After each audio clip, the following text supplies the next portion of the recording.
Let's go back. It's your first song. Why did you write it? I don't have to guess too hard to know that it came from a feeling. That's where it starts.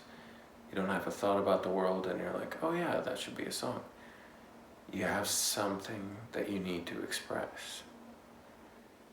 Well, that is your lifeline as a songwriter.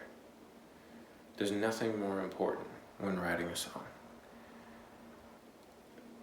When we let commercial appeal lead our songwriting, when we begin from that place, or we get that in too early, how am I going to sell this? What sells?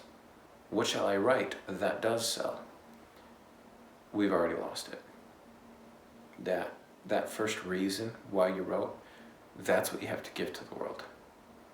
That feeling, that ability to express emotion through song. I had an acting coach one time told me, why do we sing?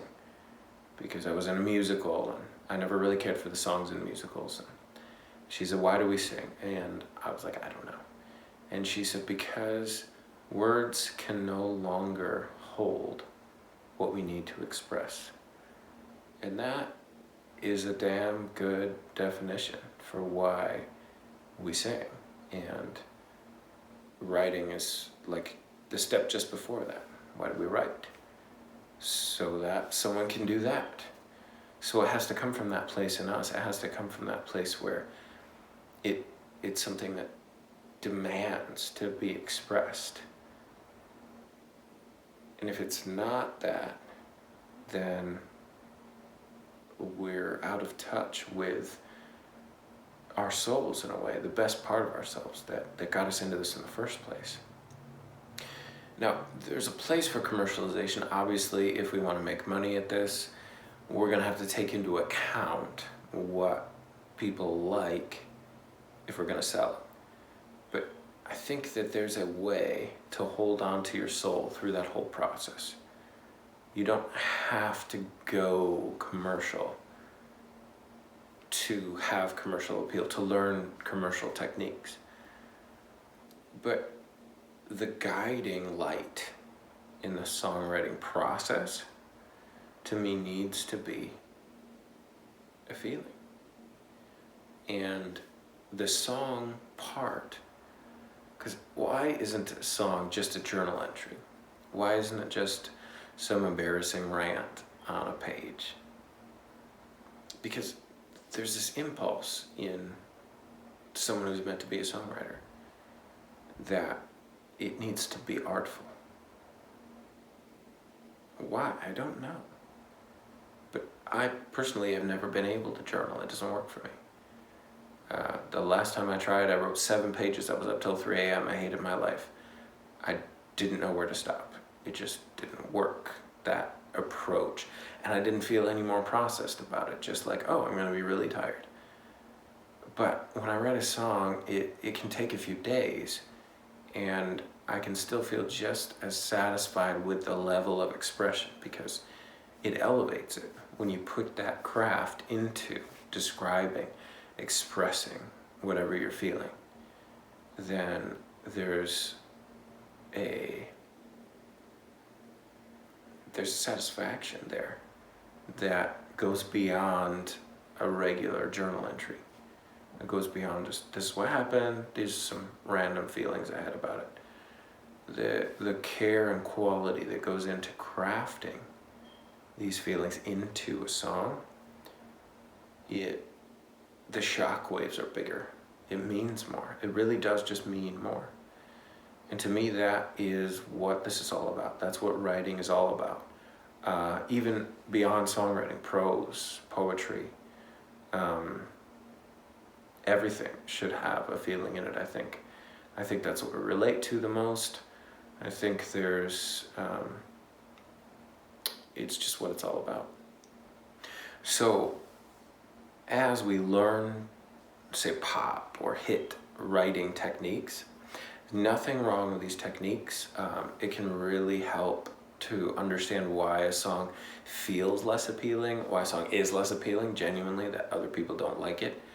Pop and hit writing techniques can be incredibly helpful, but they can never be the guiding light. I firmly believe if we're not writing from a feeling, then we shouldn't be doing it.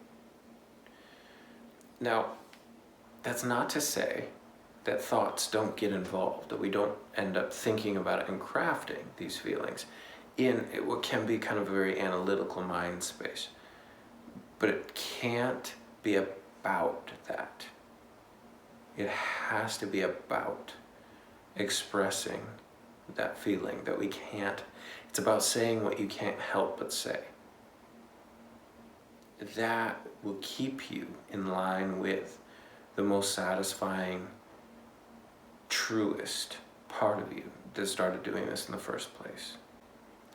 I live in Nashville now. I was trying to do a bunch of co-writes when I first got here, and I met up with this guy, and we were, I was having some thoughts and feelings about just how glitzy Nashville was, and then there were all these really strange rules, not strange, but very limiting rules about like what you could and couldn't do. Like one of the rules was 3rd grade vocabulary, nothing beyond a 3rd grade vocabulary in your lyric. And I was, what?